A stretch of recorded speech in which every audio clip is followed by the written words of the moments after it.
നമ്മൾ ഇന്ന് ചെയ്യാൻ പോകുന്നത് റെസിപ്റ്റ്സ് ആൻഡ് പേയ്മെൻറ്റ്സ് വിത്ത് അഡ്ജസ്റ്റ്മെൻറ്റ്സിൻ്റെ ഒരു പ്രോബ്ലമാണ്. അപ്പോൾ ഈ ഒരു പ്രോബ്ലം നമുക്ക് നോക്കാം. ഇല്ലസ്ട്രേഷൻ 3 എന്ന് എഴുതിയിരിക്കുന്നത്. ആ ഇല്ലസ്ട്രേഷൻ 3ൽ നമുക്ക് 3 ഭാഗങ്ങളാണുള്ളത്. ഇല്ലസ്ട്രേഷൻ 3ൽ ഒന്ന് നോക്കിയേ, ഒരു ബാലൻസ് ഷീറ്റ് തന്നിട്ടുണ്ട്. അതിന് താഴെ ഒരു റെസിപ്റ്റ്സ് ആൻഡ് പേയ്മെൻറ്റ്സ് അക്കൗണ്ട് തന്നിട്ടുണ്ട്. അതിന് താഴെ കുറച്ച് അഡ്ജസ്റ്റ്മെൻറ്റ്സ് തന്നിട്ടുണ്ട്. എന്നിട്ട് പറഞ്ഞിരിക്കുകയാണ് prepare income and expenditure account for the year and the balance sheet on 31 December 2015. അപ്പം നമ്മൾ നോക്കിയാൽ ആദ്യമേ ഈ ബാലൻസ് ഷീറ്റ് ഏത് വർഷത്തെയാണ്? കഴിഞ്ഞ വർഷം അവസാനത്തെയാണ്. അതായത് December 2014 ബാലൻസ് ഷീറ്റാണ് നമുക്ക് January 1, 2015 ബാലൻസ് ഷീറ്റായിട്ട് തന്നിരിക്കുന്നത്. ഓപ്പണിംഗ് ബാലൻസ് ഷീറ്റാണ് ഈ തന്നിരിക്കുന്നത്. ഈ ഓപ്പണിംഗ് ബാലൻസ് ഷീറ്റ് നമുക്ക് തന്നതിൻ്റെ കാരണം എന്താണെന്ന് വെച്ച് കഴിഞ്ഞാൽ കഴിഞ്ഞ വർഷം എന്തൊക്കെ അസറ്റ് നമ്മുടെ കയ്യിൽ മിച്ചം ഇരിപ്പുണ്ട് എന്ന് കാണിക്കാൻ വേണ്ടിയാണ്.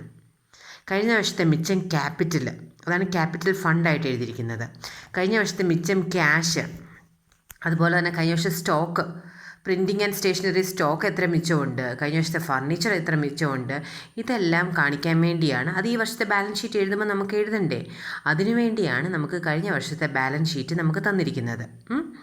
ഇനി അടുത്ത കുറച്ച് രണ്ട് പ്രോബ്ലം കൂടെ കഴിയുമ്പോൾ നമ്മൾ ഈ ബാലൻസ് ഷീറ്റ് നമുക്ക് പ്രിപ്പയർ ചെയ്യണം. അതിനാണ് നിങ്ങളോട് ഞാൻ പറഞ്ഞത് ക്യാപിറ്റൽ ഫണ്ട് എങ്ങനെയാണ് കണ്ടുപിടിക്കേണ്ടതെന്ന് നിങ്ങളൊന്ന് പഠിച്ചിരിക്കാനായിട്ട്. അപ്പം ഈ പ്രോബ്ലത്തിൽ നമ്മൾക്ക് ആദ്യം തന്ന ഒരു ഐറ്റം എന്ന് പറഞ്ഞത് ഓപ്പണിംഗ് ബാലൻസ് ഷീറ്റാണ്. അതിനുശേഷം നമുക്ക് തന്നിരിക്കുന്നത് റെസിപ്റ്റ്സ് ആൻഡ് പേയ്മെൻറ്റ്സ് അക്കൗണ്ടാണ്. റെസിപ്റ്റ്സ് ആൻഡ് പേയ്മെൻറ്റ്സ് അക്കൗണ്ട് ഈ വർഷം നമ്മുടെ കയ്യിലേക്ക് വന്ന ക്യാഷും നമ്മുടെ കയ്യിൽ നിന്ന് പോയ ക്യാഷും, അതിൻ്റെ ഒരു ഡേറ്റയാണ് റെസിപ്റ്റ്സ് ആൻഡ് പേയ്മെൻറ്റ്സ് അക്കൗണ്ട്. അതിനുശേഷം കുറച്ച് അഡ്ജസ്റ്റ്മെൻറ്റ്സും തന്നിട്ടുണ്ട്.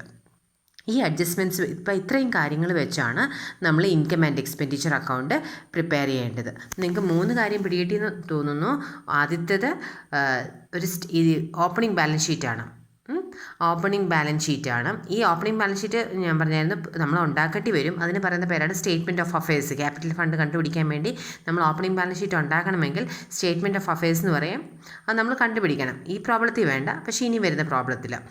അപ്പോൾ ഈ ഓപ്പണിംഗ് ബാലൻസ് ഷീറ്റ് തന്നിരിക്കുന്നത് നമ്മൾ കഴിഞ്ഞ വർഷം നമ്മുടെ കയ്യിൽ എന്തൊക്കെ സാധനം മിച്ചം ഇരിപ്പുണ്ടെന്ന് കാണിക്കാൻ വേണ്ടിയാണ്. കഴിഞ്ഞ വർഷത്തെ ട്രാൻസാക്ഷൻസ് എല്ലാം കഴിഞ്ഞ് മിച്ചം എന്തൊക്കെ അസറ്റ് ഇരിപ്പുണ്ട്, എന്തൊക്കെ ലയബിലിറ്റി ഉണ്ട് എന്ന് കാണിക്കാൻ വേണ്ടിയാണ് ഈ ഓപ്പണിംഗ് ബാലൻസ് ഷീറ്റ് തന്നിരിക്കുന്നത്. റെസിപ്റ്റ്സ് ആൻഡ് പേയ്മെൻറ്റ്സ് ഞാൻ പറഞ്ഞ പോലെ ഈ വർഷം നമ്മുടെ കയ്യിലേക്ക് വന്ന ക്യാഷ്, നമ്മുടെ കയ്യിൽ നിന്ന് പോയ ക്യാഷ്, അതൊക്കെയാണ് തന്നിരിക്കുന്നത്. പിന്നെ കുറച്ച് അഡ്ജസ്റ്റ്മെൻറ്റ്സ്. അപ്പം നിങ്ങൾ നോക്കിയേ, നമ്മൾ ഈ റെസിപ്റ്റ്സ് ആൻഡ് പേയ്മെൻറ്റ്സ് വെച്ച് നമ്മൾ ആദ്യമേ എന്തുണ്ടാക്കണം? ഒരു ഇൻകം ആൻഡ് എക്സ്പെൻഡിച്ചർ. ഈ മേളത്തെ ബാലൻസ് ഷീറ്റ് അവിടെ നിൽക്കട്ടെ. അപ്പോൾ ഈ റെസിപ്റ്റ്സ് ആൻഡ് പേയ്മെൻറ്റ്സ് വെച്ച് നമുക്ക് ആദ്യമേ ഒരു income and expenditure account prepare ചെയ്യണം. അപ്പോൾ റെസിപ്റ്റ്സ് ആൻഡ് പേയ്മെൻറ്റ്സിൽ ഇൻകം ആൻഡ് എക്സ്പെൻഡിച്ചറിൽ നമുക്കറിയാം നമ്മൾ ആദ്യമേ എഴുതുന്നത് എക്സ്പെൻഡിച്ചർ സൈഡാണ്. എക്സ്പെൻഡിച്ചർ സൈഡല്ലേ ആദ്യമേ എഴുതുന്നത്. എക്സ്പെൻഡിച്ചർ സൈഡിൽ നമ്മൾ ഏത് നോക്കിയാണ് എഴുതുന്നത്? പേയ്മെൻറ്റ് സൈഡ് നോക്കിയാണ് എഴുതുന്നത്, അല്ലേ? പേയ്മെൻറ്റ് സൈഡ് നോക്കിയാണ് എക്സ്പെൻഡിച്ചർ എഴുതുന്നത്. അപ്പം പേയ്മെൻറ്റ് സൈഡിൽ ആദ്യത്തെ ഐറ്റം എന്താണ്? സാലറിയാണ് തന്നിരിക്കുന്നത്. സാലറി 3000. കണ്ടോ നിങ്ങൾ? സാലറി 3000. ഈ സാലറി 3000 എന്ന് ഉള്ളത് നമ്മൾ എവിടെ എഴുതും? ഇൻകം ആൻഡ് എക്സ്പെൻഡിച്ചർ അക്കൗണ്ടിൻ്റെ എക്സ്പെൻഡിച്ചർ സൈഡിലാണ് എഴുതുന്നത്. ഇനി അഡ്ജസ്റ്റ്മെൻറ്റിൽ നോക്കിയാൽ സാലറിയുമായിട്ട് എന്ത് റിലേറ്റ് ചെയ്ത് എന്തെങ്കിലും കാര്യമുണ്ടോ? ഉണ്ടല്ലോ. ഒരു സാലറി ഔട്ട്സ്റ്റാൻഡിങ് നിങ്ങൾ കാണുന്നില്ലേ? Salary outstanding amount to ₹700. Outstanding എന്ന് പറയുമ്പം ഈ വർഷത്തെ സാലറി കൊടുത്തിട്ടില്ല, അല്ലേ? അപ്പം സാലറി ഔട്ട്സ്റ്റാൻഡിങ് നമ്മൾ ഇൻകം ആൻഡ് എക്സ്പെൻഡിച്ചറിൽ നമ്മൾ നോക്കി ആഡ് ചെയ്ത് എഴുതണം. സാലറി ഔട്ട്സ്റ്റാൻഡിങ് ഔട്ടർ കോളത്തിൽ 3700. ഈ വർഷത്തെ സാലറി കൊടുക്കാത്തതല്ലേ. ഇനി സെക്കൻഡ് ഐറ്റം നോക്കിയേ, സ്പോർട്സ് എക്സ്പെൻസസ്. Sports expenses 7000. സ്പോർട്സിനുമായിട്ട് റിലേറ്റ് ചെയ്ത് നമുക്കുണ്ടായ എക്സ്പെൻസസ് ആണ് ₹7000. ഇനി അഡ്ജസ്റ്റ്മെൻറ്റ് നോക്കിയാൽ സ്പോർട്സ് എക്സ്പെൻസുമായിട്ട് റിലേറ്റ് ചെയ്ത് എന്തെങ്കിലും അഡ്ജസ്റ്റ്മെൻറ്റ് തന്നിട്ടുണ്ടോ എന്ന്? സ്പോർട്സ് എക്സ്പെൻസസുമായിട്ട് റിലേറ്റ് ചെയ്ത് ഒരു അഡ്ജസ്റ്റ്മെൻറ്റും തന്നിട്ടില്ല. അപ്പം നമ്മുടെ കയ്യിൽ നിന്ന് സ്പോർട്സ് എക്സ്പെൻസസിൻ്റെ പേര് പോയ പൈസ നമ്മൾ ഇൻകം ആൻഡ് എക്സ്പെൻഡിച്ചർ അക്കൗണ്ടിൻ്റെ ഡെബിറ്റ് സൈഡിൽ എഴുതണം. എക്സ്പെൻഡിച്ചർ അക്കൗണ്ടിൽ എഴുതണം സ്പോർട്സ് എക്സ്പെൻസസ് ₹7000 എന്ന് എഴുതണം. അടുത്ത ഐറ്റം നോക്കിയേ, ജനറൽ എക്സ്പെൻസസ്. ജനറൽ എക്സ്പെൻസസ് എത്ര രൂപയായിരുന്നു? 4500 ആണ് ജനറൽ എക്സ്പെൻസസ് എന്ന് പറയുന്നത്. 4500 rupees. ഇനി അഡ്ജസ്റ്റ്മെൻറ്റ് നോക്കിയാൽ ജനറൽ എക്സ്പെൻസസുമായിട്ട് റിലേറ്റ് ചെയ്ത് എന്തെങ്കിലും അഡ്ജസ്റ്റ്മെൻറ്റ് ഉണ്ടോ എന്ന് ഒന്നുമില്ല അല്ലേ. ജനറൽ എക്സ്പെൻസസുമായിട്ട് റിലേറ്റ് ചെയ്ത് ഒരു അഡ്ജസ്റ്റ്മെൻറ്റും ഇല്ല. അപ്പം നമ്മൾ ഇൻകം ആൻഡ് എക്സ്പെൻഡിച്ചർ അക്കൗണ്ടിൻ്റെ ഡെബിറ്റ് സൈഡിൽ ജനറൽ എക്സ്പെൻസസ് 4500 റുപ്പീസ് എന്ന് നമ്മൾ എഴുതണം. അടുത്ത ഐറ്റം നോക്കിയേ, പ്രിൻറ്റിംഗ് ആൻഡ് സ്റ്റേഷനറി 1500 ആണ് കിടക്കുന്നത്. അപ്പോൾ നിങ്ങൾ അടുത്തത് അഡ്ജസ്റ്റ്മെൻറ്റ് നോക്കിയേ, പ്രിൻറ്റിംഗ് ആൻഡ് സ്റ്റേഷനറിയുമായിട്ട് റിലേറ്റ് ചെയ്ത് എന്തെങ്കിലും ഉണ്ടോ, കിടപ്പുണ്ടോ? പ്രിൻറ്റിംഗ് ആൻഡ് സ്റ്റേഷനറിയുമായിട്ട് ഒരു അഡ്ജസ്റ്റ്മെൻറ്റ് ഉണ്ടല്ലേ. Closing stock of printing and stationery is valued at ₹800. നിങ്ങളത് കണ്ടല്ലോ അല്ലേ. അപ്പം നമ്മളൊരു അഡ്ജസ്റ്റ്മെൻറ്റ് പഠിച്ചായിരുന്നു, ഒരു സ്റ്റേറ്റ്മെൻറ്റ് പ്രിപ്പയർ ചെയ്യാനായിട്ട് നമ്മൾ പഠിച്ചായിരുന്നു.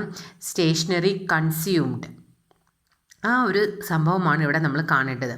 അതുപോലെ തന്നെ നമ്മൾ പഴയ ബാലൻസ് ഷീറ്റ് നോക്കുമ്പം അതിനകത്ത് stock of printing and stationery കിടപ്പുണ്ട്. ഒരു 1000 റുപ്പീസിൻ്റെ stock of printing and stationery കിടപ്പുണ്ട്. അപ്പം നമ്മൾ എന്താ ചെയ്യേണ്ടത്, ഈ പ്രിൻറ്റിംഗ് ആൻഡ് സ്റ്റേഷനറിയുടെ കൂടെ ഈ സ്റ്റോക്ക് ആഡ് ചെയ്തിട്ട് പിന്നെ എന്താ ചെയ്യേണ്ടത്, ക്ലോസിംഗ് സ്റ്റോക്ക് കുറച്ച് കഴിയുമ്പോൾ സ്റ്റേഷനറി കൺസ്യൂംഡ് കിട്ടും. സ്റ്റേഷനറി കൺസ്യൂംഡ്, അതാണ് നമ്മൾ ഇൻകം ആൻഡ് എക്സ്പെൻഡിച്ചർ അക്കൗണ്ടിൽ നമ്മൾ എഴുതേണ്ടത്. നോക്കിയേ,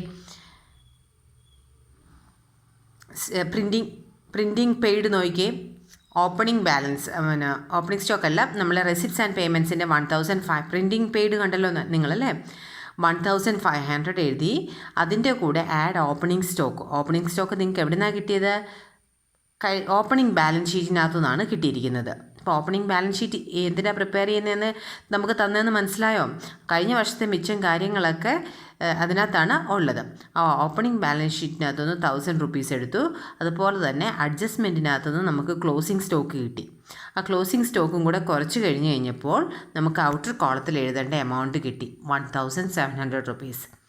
ഇത് നമ്മൾ സ്റ്റേറ്റ്മെൻറ്റായിട്ട് നമ്മളൊരു ക്ലാസ്സിൽ നമ്മൾ ചെയ്തതാണ് അല്ലേ. ഇനി അടുത്ത ഐറ്റം നോക്കിയേ, printing and stationery, general expenses. അപ്പോൾ ആ സൈഡിലുള്ള പേയ്മെൻറ്റ് സൈഡിലുള്ള എല്ലാ ഐറ്റംസും നമ്മൾ എഴുതി. ഇനി അഡ്ജസ്റ്റ്മെൻറ്റ്സിനകത്ത് വല്ലതും എഴുതാനുണ്ടോ? അഡ്ജസ്റ്റ്മെൻറ്റ്സിനകത്ത് നമുക്ക് നോക്കാം, അത് കഴിഞ്ഞു. ഇനി റെസിപ്റ്റ് സൈഡ് നോക്കിയേ, റെസിപ്റ്റ് സൈഡിൽ ബാലൻസ് ബ്രോട്ട് ഡൗൺ ആണ് first item. Balance brought down എന്ന് പറഞ്ഞു കഴിഞ്ഞാൽ ഞാൻ നിങ്ങളുടെ അടുക്കെ പറഞ്ഞായിരുന്നു, ഈ receipts and payments cash book പോലെ തന്നെയാണ്. ഈ ബാലൻസ് ബ്രോട്ട് ഡൗൺ എവിടെ നിന്നാണ് നമുക്ക് കിട്ടുന്നത്? ഈ ക്യാഷിൻ്റെ ഒരു സംഭവമല്ല ഈ receipts and payments. Balance brought down നിങ്ങൾ നോക്കിയേ, ഈ ക്യാഷ് കണ്ടോ, 1000 റുപ്പീസ്. ഈ ക്യാഷാണ് എന്ത്, ബാലൻസ് ബ്രോട്ട് ഡൗൺ ആയിട്ട് റെസിപ്റ്റ്സ് ആൻഡ് പേയ്മെൻറ്റിൽ എഴുതുന്നത്. ക്യാഷ്, ഇത് ക്ലോസിംഗ് ക്യാഷ് ബാലൻസ് ആണിത്, 1000 റുപ്പീസ്. ഈ ക്ലോസിംഗ് ക്യാഷ് ബാലൻസ് ആണ് റെസിപ്റ്റ്സ് ആൻഡ് പേയ്മെൻറ്റ്സ് അക്കൗണ്ടിൻ്റെ ബാലൻസ് ബ്രോട്ട് ഡൗൺ ആയിട്ട് എഴുതുന്നത്, 1000 റുപ്പീസ്. കണ്ടല്ലോ. അടുത്തത് നോക്കിയേ, എൻട്രൻസ് ഫീസ്. ഇതിന് നമ്മൾ എവിടെ എഴുതേണ്ടത്? ഇൻകം ആൻഡ് എക്സ്പെൻഡിച്ചർ അക്കൗണ്ടിൻ്റെ ക്രെഡിറ്റ് സൈഡിലാണ് എഴുതേണ്ടത്. എൻട്രൻസ് ഫീസ് നോക്കിയേ 4000. അപ്പോൾ ഈ ബാലൻസ് ബ്രോട്ട് ഡൗൺ നമ്മൾ ഒരിടത്തും എഴുതണ്ട. അത് കഴിഞ്ഞ വർഷത്തെ ക്യാഷിൻ്റെ ക്ലോസിംഗ് ബാലൻസ് ആയിരുന്നു, അതിപ്പോൾ ഓപ്പണിംഗ് ആയിട്ട് റെസിപ്റ്റ്സ് ആൻഡ് പേയ്മെൻറ്റിൽ നമ്മുടെ കയ്യിൽ അത്രയും ക്യാഷ് ഇരിപ്പുണ്ടെന്ന് കാണിക്കുന്നതാണ്. ബാലൻസ് ആയിട്ട് 1000 എഴുതി. അടുത്തത് എൻട്രൻസ് ഫീസ് ₹4000 ആണ്. അഡ്ജസ്റ്റ്മെൻറ്റിൽ നോക്കിയാൽ എന്തെങ്കിലും എൻട്രൻസ് ഫീസുമായിട്ട് റിലേറ്റ് ചെയ്ത് എന്തെങ്കിലും കിടപ്പുണ്ടോ എന്ന് നോക്കിയേ. Entrance fees, half of the entrance fees is to be capitalised എന്ന് നിങ്ങൾ കണ്ടു അഡ്ജസ്റ്റ്മെൻറ്റിൽ. അപ്പോൾ 4000 റുപ്പീസിൽ പകുതി ക്യാപിറ്റലൈസ് ചെയ്യുക. അപ്പോൾ 2000 റുപ്പീസേ നിങ്ങൾ എവിടെ എഴുതാവുള്ളൂ? ഇൻകം ആൻഡ് എക്സ്പെൻഡിച്ചർ അക്കൗണ്ടിൽ എഴുതാവുള്ളൂ എൻട്രൻസ് ഫീസ്. ബാക്കി 2000 റുപ്പീസേ എഴുതാവുള്ളൂ. ബാക്കി 2000 റുപ്പീസ് നിങ്ങൾ ബാലൻസ് ഷീറ്റിൻ്റെ ലയബിലിറ്റി സൈഡിലാണ് എഴുതേണ്ടത്. മനസ്സിലായി പറഞ്ഞത്? ഒന്നെങ്കിൽ ക്യാപിറ്റൽ ഫണ്ടിൻ്റെ കൂടെ കൂട്ടുക, അല്ലെങ്കിൽ ബാലൻസ് ഷീറ്റിൻ്റെ ലയബിലിറ്റി സൈഡിൽ എഴുതുക. അടുത്ത ഐറ്റം നോക്കിയേ, ഡൊണേഷൻ ₹6000. ഡൊണേഷൻ്റെ എന്തെങ്കിലും അഡ്ജസ്റ്റ്മെൻറ്റ് ഉണ്ടോ? ഡൊണേഷൻ്റെ ഒരു അഡ്ജസ്റ്റ്മെൻറ്റും ഇല്ല. അപ്പോൾ ഡൊണേഷൻ 6000 റുപ്പീസ് നിങ്ങൾക്ക് എഴുതാം. ഇൻകം ആൻഡ് എക്സ്പെൻഡിച്ചർ അക്കൗണ്ടിൻ്റെ ക്രെഡിറ്റ് സൈഡിൽ നിങ്ങൾക്ക് എഴുതാം. അടുത്ത ഐറ്റം നോക്കിയേ, സബ്സ്ക്രിപ്ഷൻ. എപ്പോഴും അഡ്ജസ്റ്റ്മെൻറ്റ് വരുന്ന ഒരു ഐറ്റമാണ് സബ്സ്ക്രിപ്ഷൻ. 10,000 റുപ്പീസ് ഈ വർഷം കിട്ടി. സബ്സ്ക്രിപ്ഷൻ്റെ പേരിൽ 10,000 റുപ്പീസ് ഈ വർഷം കിട്ടി. മേലത്തെ ബാലൻസ് ഷീറ്റിൽ എന്തെങ്കിലും ഉണ്ടോ സബ്സ്ക്രിപ്ഷൻ്റെ? ഇല്ല, ഒന്നുമില്ല. അഡ്ജസ്റ്റ്മെൻറ്റ്സ് ഒന്നും ഇല്ല അല്ലേ, ബാലൻസ് ഷീറ്റിനകത്ത് ഒന്നുമില്ല. പിന്നെ അഡ്ജസ്റ്റ്മെൻറ്റിനകത്ത് എന്തെങ്കിലും കിടപ്പുണ്ടോ? സബ്സ്ക്രിപ്ഷൻ്റെ ഉണ്ട്. Subscription outstanding amount to ₹2,500. അതായത് 2,500 രൂപയുടെ സബ്സ്ക്രിപ്ഷൻ കിട്ടാനുണ്ട്. അത് നമ്മൾ 10,000-ൻ്റെ കൂടെ നമ്മൾ ആഡ് ചെയ്യണം. പിന്നെ നോക്കിയേ, subscription received in advance amount to ₹500. അതായത് അടുത്ത വർഷത്തെ കിട്ടിയതാണ്. അത് നമ്മൾ 10,000-ൻ്റെ കൂടെ 2,500 ആഡ് ചെയ്തിട്ട് ആ ₹500 നമ്മൾ ഡിഡക്റ്റ് ചെയ്യണം. പിടികിട്ടിയോ പറഞ്ഞത്? അത് വേണം നമ്മളിവിടെ ഔട്ടർ കോളത്തിൽ എഴുതാനായിട്ട്. നോക്കി, subscription received 10,000 add outstanding 2,500 less received in advance 500. Outer കോളത്തിൽ നമ്മൾ എന്ത് എഴുതി? ₹12,000 എഴുതിയിട്ടുണ്ട് അല്ലേ? ഇനി അടുത്ത ഐറ്റം നോക്കിയേ, സെയിൽ ഓഫ് ഓൾഡ് സ്കൂട്ടർ. പഴയ സ്കൂട്ടർ വിറ്റപ്പോൾ 5,000 രൂപ കിട്ടി. നിങ്ങൾ മേളിൽ നോക്കി, മേളത്തെ ബാലൻസ് ഷീറ്റ് നോക്കിക്കഴിഞ്ഞ് കഴിഞ്ഞാൽ നമുക്കറിയാം ഓൾഡ് സ്കൂട്ടർ, പഴയ ഒരു സ്കൂട്ടർ കിടപ്പുണ്ട്. സ്കൂട്ടറിന് എത്ര രൂപയായിരുന്നു? സ്കൂട്ടറിന് ₹6,000 ആണ് ആ സ്കൂട്ടറിൻ്റെ വില. ₹6,000 ആണ് ആ സ്കൂട്ടറിൻ്റെ വില. ആ സ്കൂട്ടർ വിറ്റപ്പോഴാണ് 5,000 രൂപ കിട്ടിയത്. സെയിൽ ഓഫ് ഓൾഡ് സ്കൂട്ടർ 5,000 കിട്ടിയത്. അപ്പോൾ അതിനർത്ഥം ഇനിയിപ്പോൾ നമ്മൾ ബാലൻസ് ഷീറ്റ് എഴുതുമ്പോൾ ആ സ്കൂട്ടർ എഴുതത്തില്ല, കാരണം ആ സ്കൂട്ടർ വിറ്റുപോയി അല്ലേ? പക്ഷേ നമ്മൾ അതിനി എഴുതത്തില്ല. പിന്നെ ഇൻകം ആൻഡ് എക്സ്പെൻഡിച്ചറിൽ നമ്മൾ എഴുതണം. എന്തെഴുതും? ലോസ് അല്ലേ? Loss on sale of scooter. Loss on sale of scooter.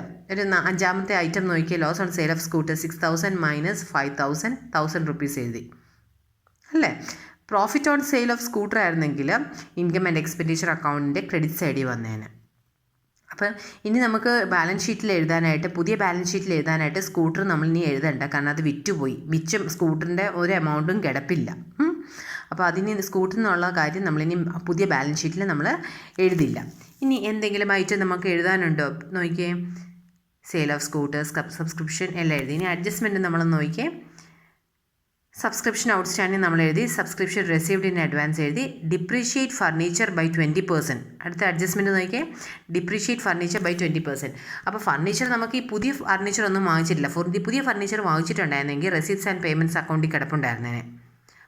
പുതിയ ഫർണിച്ചർ വാങ്ങിച്ചിട്ടുണ്ടായിരുന്നെങ്കിൽ അല്ലേ, പേയ്മെൻറ്റ് സൈഡിൽ വന്നേനെ. ഫർണിച്ചർ എന്ന് എഴുതിയിട്ട് പേയ്മെൻറ്റ് സൈഡിൽ അത്ര എമൗണ്ട് പോയതായിട്ട് കാണിച്ചേനെ.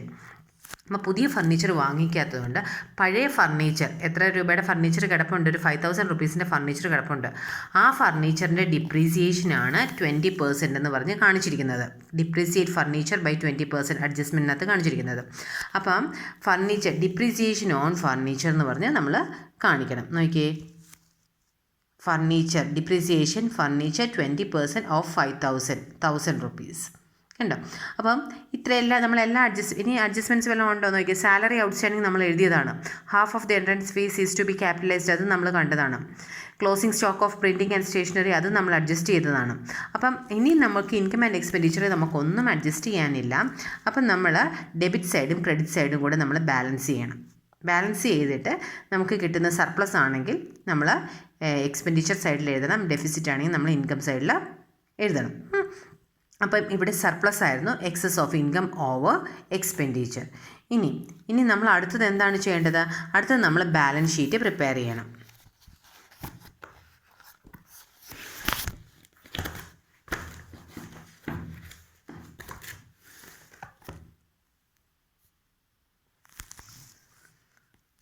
ആ നേരത്തെ പ്രോബ്ലത്തിൻ്റെ തന്നെ ബാലൻസ് ഷീറ്റാണ്. നോക്കി, അതിനകത്തൊരു സബ്സ്ക്രിപ്ഷൻ റിസീവ്ഡ് ഇൻ അഡ്വാൻസ് ഉണ്ടായിരുന്നു, അത് ലയബിലിറ്റി സൈഡിൽ വന്നു. സാലറി ഔട്ട്സ്റ്റാൻഡിങ് ഉണ്ട്, ഇതൊക്കെ അഡ്ജസ്റ്റ്മെൻറ്റ് കിടന്ന സാധനമാണ്. സാലറി ഔട്ട്സ്റ്റാൻഡിങ് 700 ഉണ്ട്. ക്യാപിറ്റൽ ഫണ്ട് അതെന്തായിരുന്നു? Excess of income over expenditure 1100 ഇല്ലേ, ആ 1100ൻ്റെ കൂടെ ഈ ക്യാപിറ്റൽ ഫണ്ട്, ആ കഴിഞ്ഞ വർഷത്തെ ക്യാപിറ്റൽ ഫണ്ട് ഉണ്ട് ഒരു 13,000, കണ്ടല്ലോ അല്ലേ? ആ ക്യാപിറ്റൽ ഫണ്ടിൻ്റെ കൂടെ ഈ വർഷത്തെ 1,000, ഇത് ഈ വർഷത്തെയാണ്, ഈ വർഷത്തെ 1,100 നമ്മൾ ആഡ് ചെയ്യണം. കഴിഞ്ഞ വർഷത്തെ 13,000ൻ്റെ കൂടെ ഈ വർഷത്തെ 1,100 ആഡ് ചെയ്തിട്ട്, ഇത് half of the entrance fees is to be capitalised എന്ന് പറഞ്ഞിട്ടില്ലായിരുന്നു, അതാണ് പകുതി നമ്മൾ ഇൻകം ആൻഡ് എക്സ്പെൻഡിച്ചറിൽ എഴുതി, ബാക്കി പകുതിയാണിത്. അപ്പോൾ ഇത് മൂന്നും കൂടി ആഡ് ചെയ്ത് നമ്മൾ ഔട്ടർ കോളത്തിൽ നമ്മൾ എഴുതണം. ഈ എൻട്രൻസ് ഫീസ് സെപ്പറേറ്റ് ആയിട്ട് എഴുതിയാലും കുഴപ്പമില്ല. ഈ സബ്സ്ക്രിപ്ഷൻ റിസീവ്ഡ് ഇൻ അഡ്വാൻസ് നമ്മൾ അഡ്ജസ്റ്റ്മെൻറ്റിൽ നിന്ന് കിട്ടിയതാണ്. സാലറി ഔട്ട്സ്റ്റാൻഡിങ് നമുക്ക് അഡ്ജസ്റ്റ്മെൻറ്റിൽ നിന്ന് കിട്ടിയതാണ്. പിന്നെ ഇവിടെ ഒരു ക്യാഷ് ഉണ്ട്. അസറ്റ് സൈഡ് നോക്കാം. ക്യാഷ് അസറ്റ് സൈഡ്, ക്യാഷിൻ്റെ ഫസ്റ്റ് ഐറ്റം ക്യാഷ് 10,000 rupees. ഈ ക്യാഷ് ഇത് എവിടെ നിന്ന് കിട്ടിയതാണ്? ഈ ക്യാഷ് വന്നത്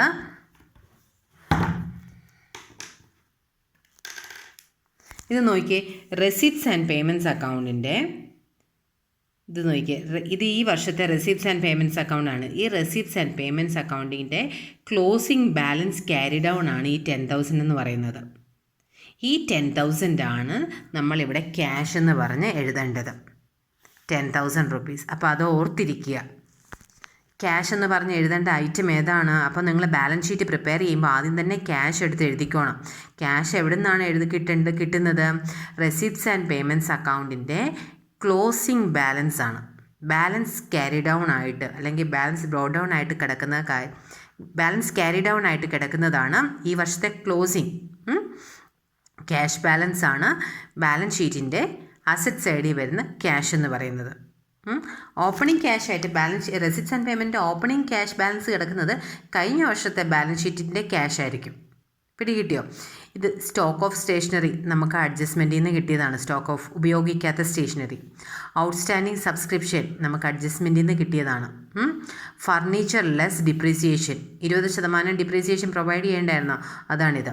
പിന്നെ കഴിഞ്ഞ വർഷത്തെ ബാലൻസ് ഷീറ്റിൽ സ്കൂട്ടർ ഉണ്ടായിരുന്നു. ആ സ്കൂട്ടർ വിറ്റുപോയി, അതുകൊണ്ട് നമുക്കിവിടെ എഴുതണ്ട. എന്നിട്ട് ഇത് നമ്മൾ ബാലൻസ് ചെയ്യണം. അപ്പം ഇത്രയുമാണ് നമ്മൾക്ക് ഒരു അഡ്ജസ്റ്റ്മെൻ്റ് ഉള്ള ഒരു റെസിപ്റ്റ്സ് ആൻഡ് ഇത് നമ്മൾക്കൊരു ബാലൻസ് ഷീറ്റ് തന്നിട്ടുണ്ട്. സ്റ്റേറ്റ്മെൻറ്റ് ക്യാപിറ്റൽ കഴിഞ്ഞ വർഷത്തെ ഓപ്പണിംഗ് ബാലൻസ് ഷീറ്റ് നമുക്ക് തന്നിട്ടുണ്ട്. അതുകൊണ്ട് നമുക്കിവിടെ ഓപ്പണിംഗ് ബാലൻസ് ഷീറ്റ് പ്രിപ്പയർ ചെയ്യേണ്ടായിരുന്നു. അപ്പം ക്വസ്റ്റിനകത്ത് 3 കാര്യങ്ങൾ തന്നിട്ടുണ്ട്. ഓപ്പണിംഗ് ബാലൻസ് ഷീറ്റ് തന്നിട്ടുണ്ട്, റെസിപ്റ്റ്സ് ആൻഡ് പേയ്മെൻറ്റ്സ് തന്നിട്ടുണ്ട്, പിന്നെ എന്ത് തന്നിട്ടുണ്ട്? അഡ്ജസ്റ്റ്മെൻറ്റ്സ് തന്നിട്ടുണ്ട്. അപ്പോൾ ഈ 3 വെച്ചാണ് നമ്മൾ ഈ പ്രോബ്ലം ചെയ്തിരിക്കുന്നത്. ഓക്കെ, നിങ്ങൾ ഈ പ്രോബ്ലം ഒന്ന് ചെയ്ത് നോക്കുക കേട്ടോ.